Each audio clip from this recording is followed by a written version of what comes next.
Mark Schlereth's got a bunch of Super Bowls, 3 in fact, multiple-time Pro Bowler, Fox Sports NFL analyst. He's been doing a great job. He had the Rams-Giants this past weekend, joining us now in Denver, Colorado, where I know his yard is perfect because it always is, even though I can't see it. Okay, let's start with this. Aaron Rodgers, Mike McCarthy had a divorce. This morning it looks like Aaron Rodgers is the happiest he's ever been.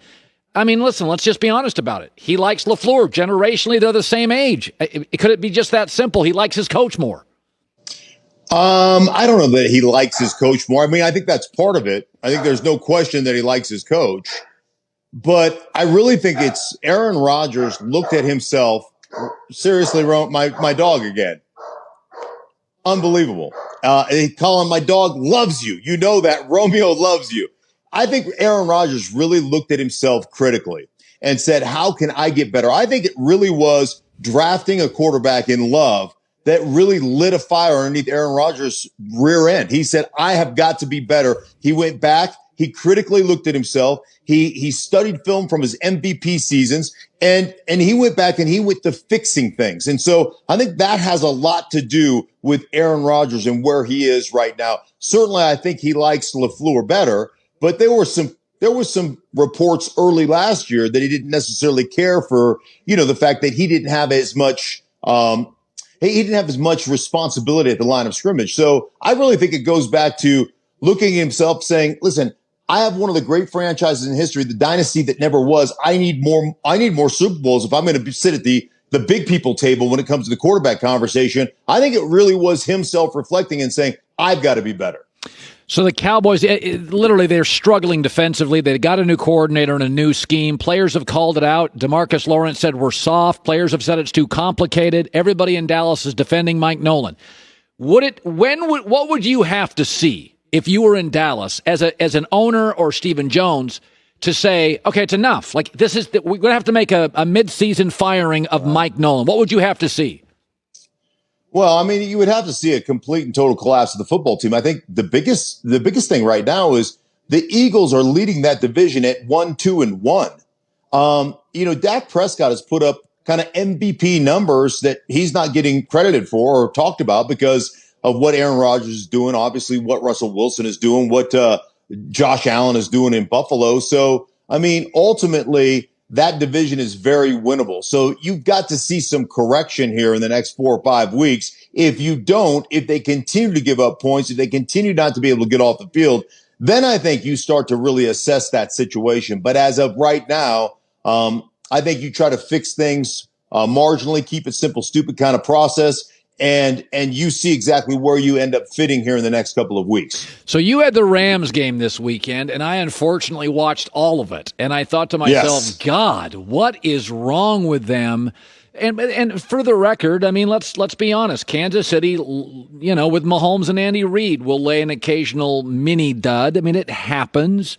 Are the Rams good or not? I'm not sure after watching that Giants mess.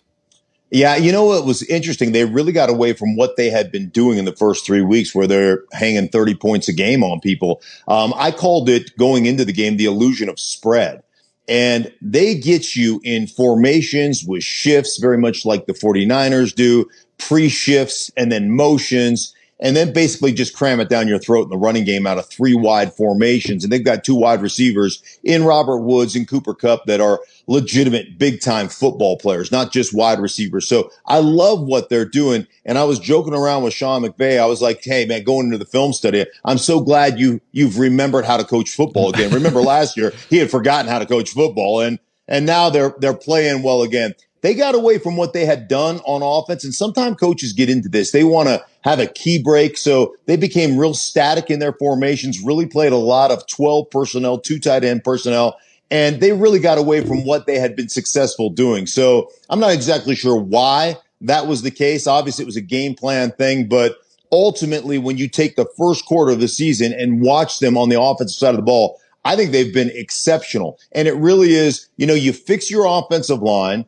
You go out and you get yourself a new center. He moves in from guard, plays center in Austin Blythe. You get a couple of new guards that are real physical at the point of attack.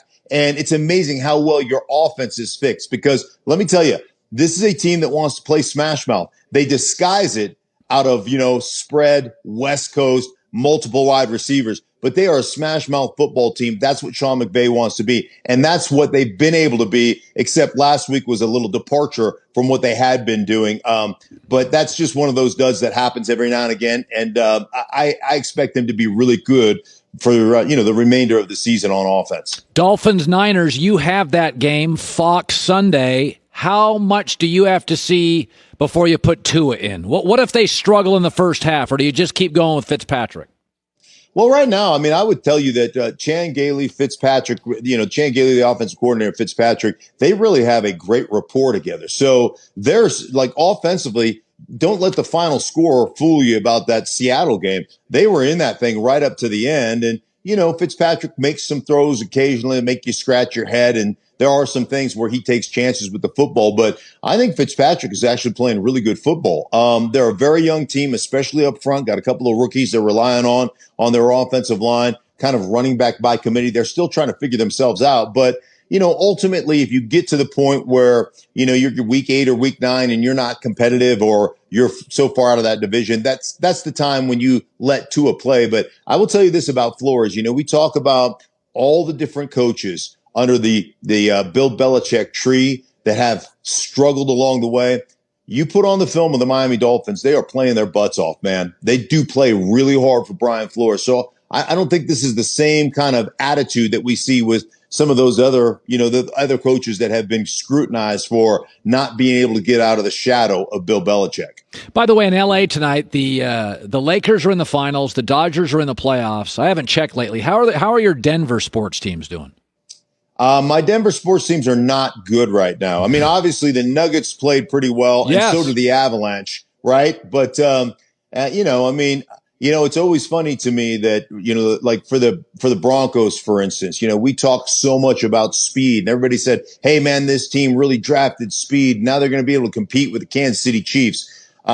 Like to me, this is not 7-on-7 league. This is not, hey, we can run by you in 7-on-7. And so it's not fantasy football. You've got to have 11 guys on offense clicking together, and you've got to have an offensive line that can dominate the line of scrimmage. They haven't had that. Henceforth, the reason they're 1-3, and the only victory they have is against maybe the worst team in football, the New York Jets. Yeah. Good seeing you, buddy. Mark Schlereth. He's going to have the Dolphins, Niners, had the Rams, Giants. Hopefully this one's better than that one. Good seeing you. Good to see you too, Colin. Take care, buddy. Hi, everybody. Thanks for watching. Subscribe here to get the latest from the show. Also, be sure to check out more of the best clips from The Herd or go watch a few segments from other shows on FS1.